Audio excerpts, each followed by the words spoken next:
Greetings, Gemini. Thanks for joining me. This is your new moon in Taurus partial solar eclipse reading.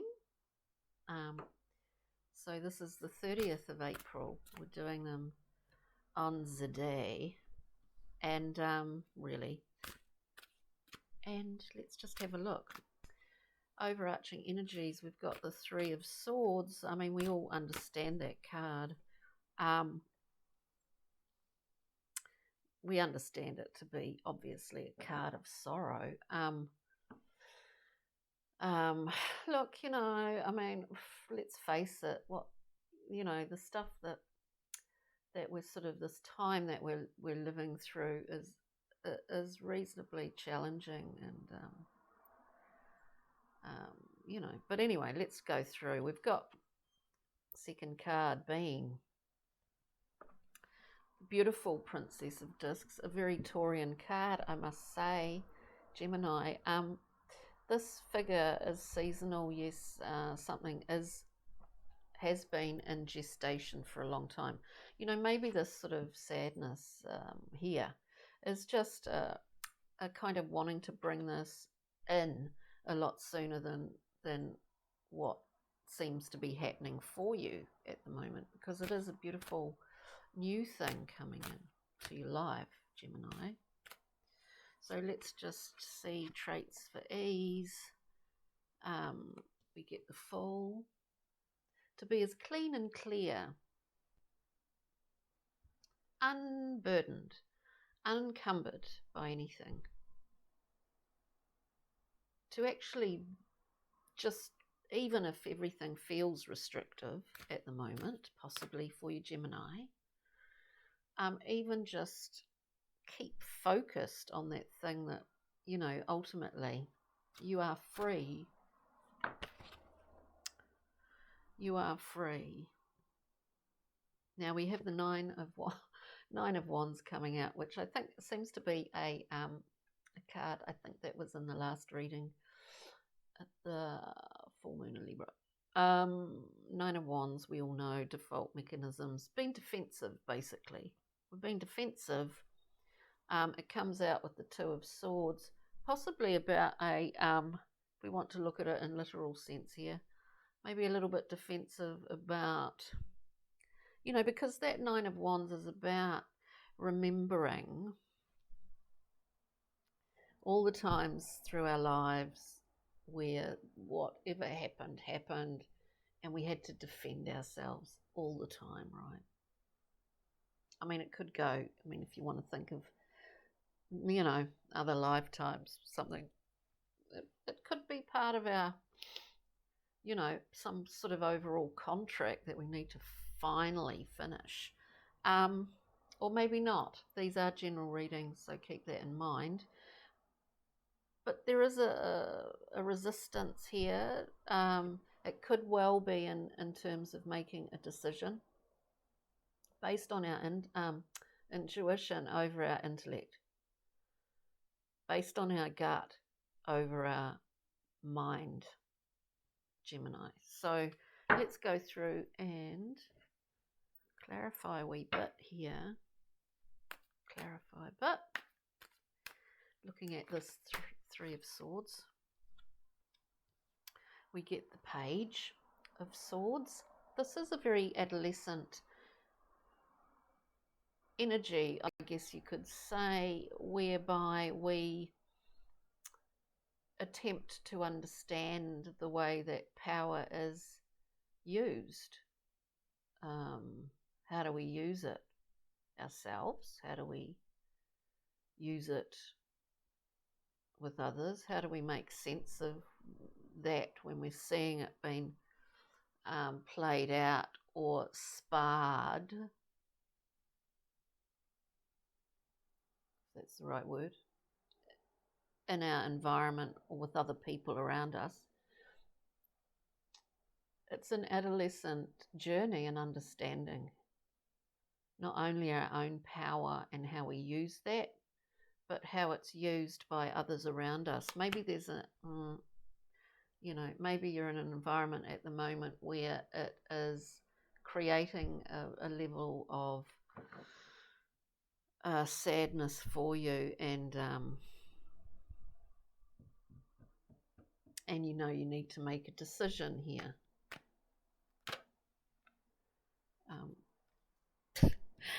Yeah, you do. Look, I mean, we get the 9 of, that just fell out, we get the 9 of saying you need to make a decision, and I'm looking at that 2 of Swords, an intuitive decision based on gut instinct, not on mind.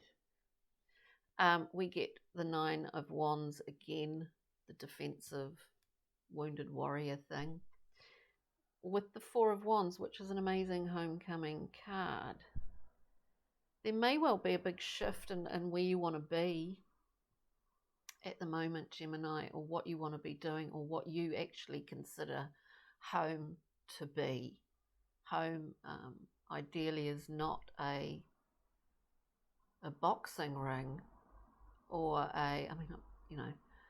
or a place where you have to constantly watch your back. Or do you know what I mean? Home is a sacred sanctuary where we should not have to be defending our position, ourselves, our role, our choices.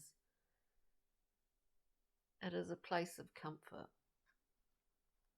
Let's look at the Princess, the beautiful Princess of Discs. This new thing that's coming through, because you are, for want of a better term, giving birth. In this process of making a decision, Gemini, you're giving birth to something new. And that new thing, whatever that happens to be for you, as I say, very general readings these are, but the cards tell a definite story. That thing that you're giving birth to is actually, we get the Queen of Wands here, is a new ability for you to express yourself fully. I don't see here that it's like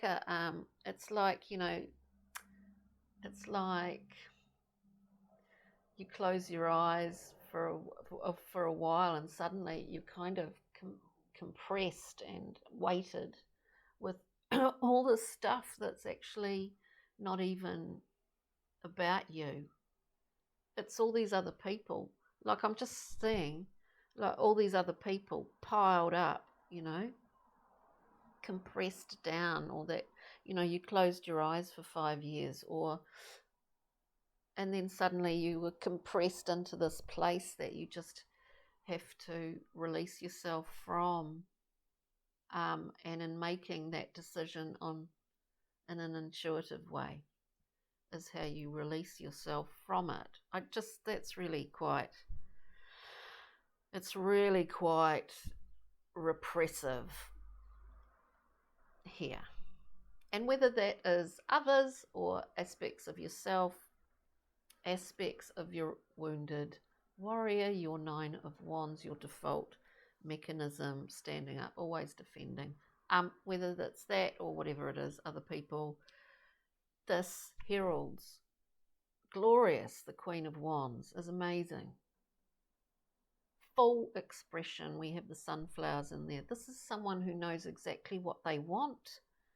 They're not bound by any rules or judgments or anything. This is a queen that goes after what she wants, but primarily needs.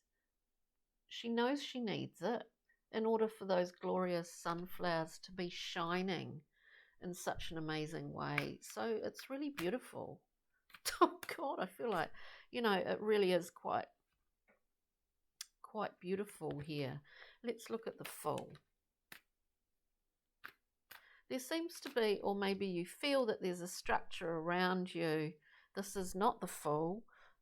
This is the Queen of Wands that these cards just came out upon. So we're looking at that Queen. That ability to express our will center fully can be one of the hardest things to do. Sometimes it's easier than other times. But what we do get, I do see that there's restrictions in family groups or amongst people that you see as your family. There's a rigid element here to the Emperor with the 10. There's kind of like, if we speak of power dynamics, Gemini, which is another aspect to this,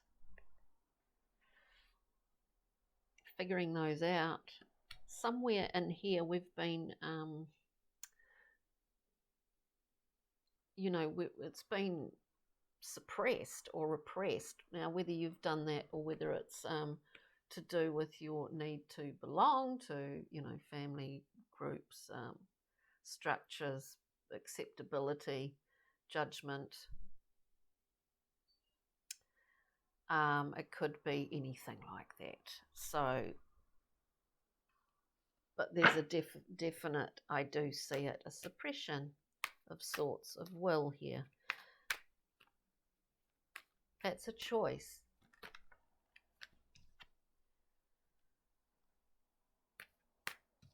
And one would see with the, God, we can't get past this, the Knight of Pentacles manages what has been sown within the page, within the prince, sows the seed, and this character manages it and actually sees it come into form. Let's have a look at the Fool, please. This unencumbered, starting out new, this wonderful Fool seems to be something to aspire to here. For the Gemini, we get the Knight of Swords coming in, clean sweep. I see this as, a really cool, strong blast of air coming through and clearing out the house, clearing out the mind, clearing whatever out, so that there's a large level of clarity. It's sort of like having a bucket of cold water tipped over your head, is what I see.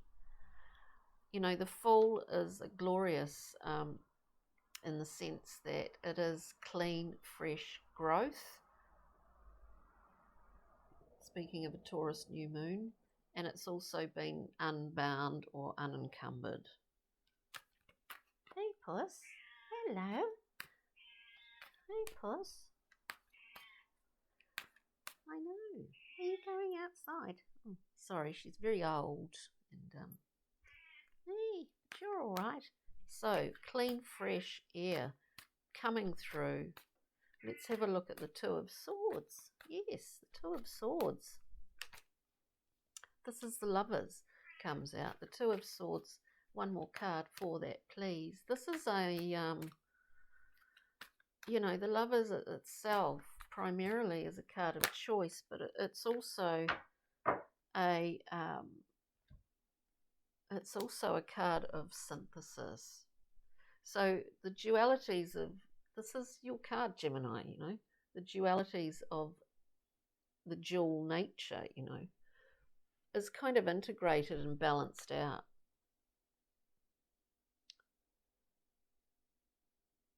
Synthesis,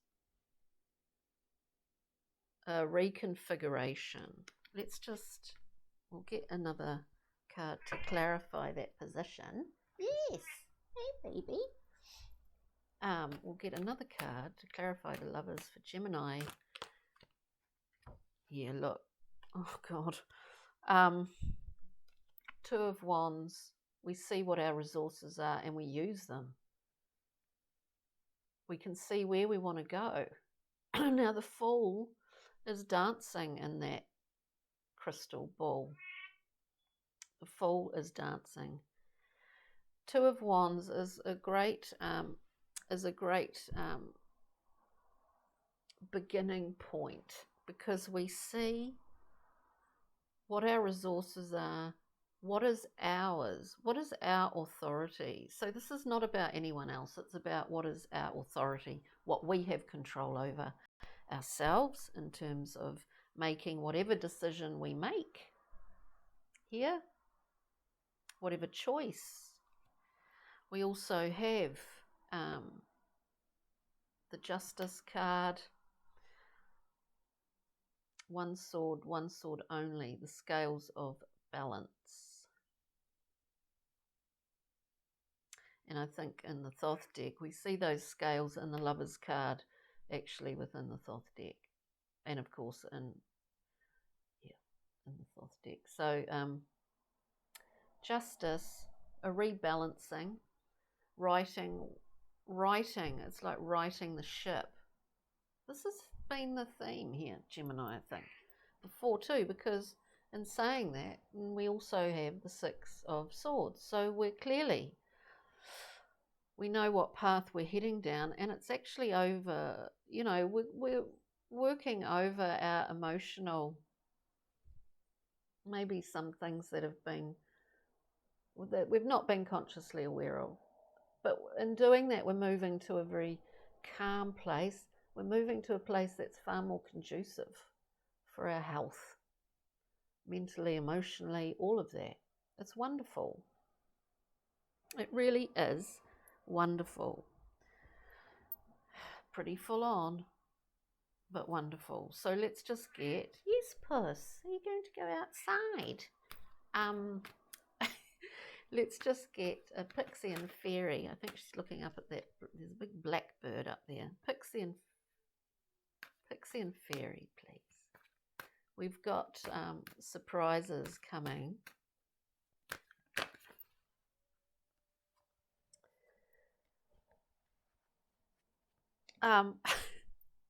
When I say surprises, I mean like we've got the gotcha.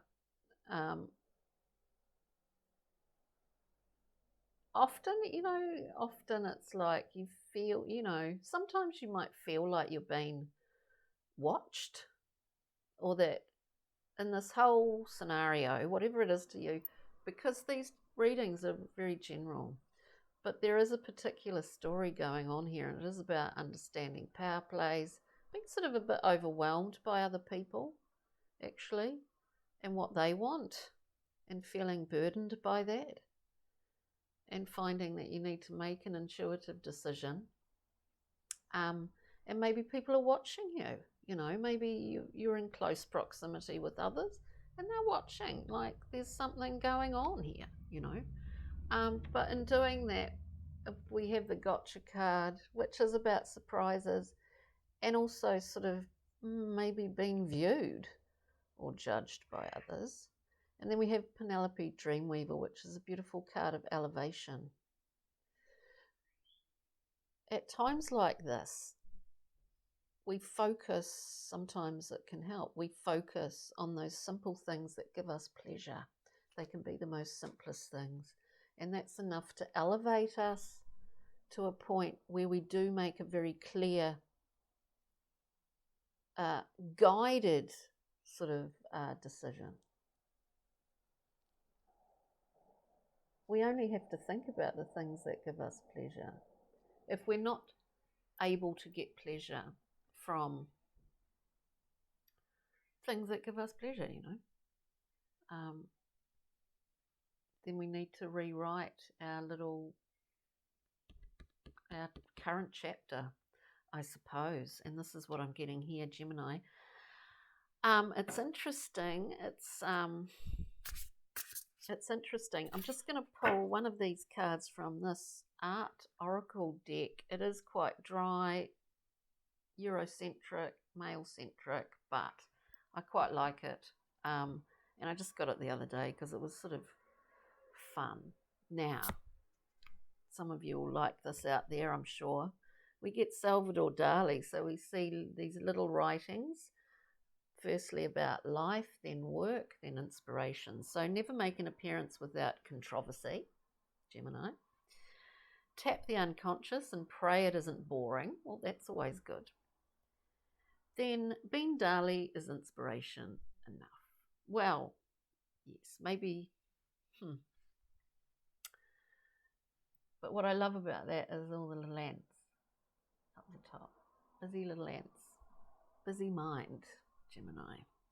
On that note, thanks for joining me so much here at the Lightroom Forecast. and have a wonderful week in this new moon in Taurus, solar partial eclipse. And take good care, Gemini. See you next time. Ka kite. Bye.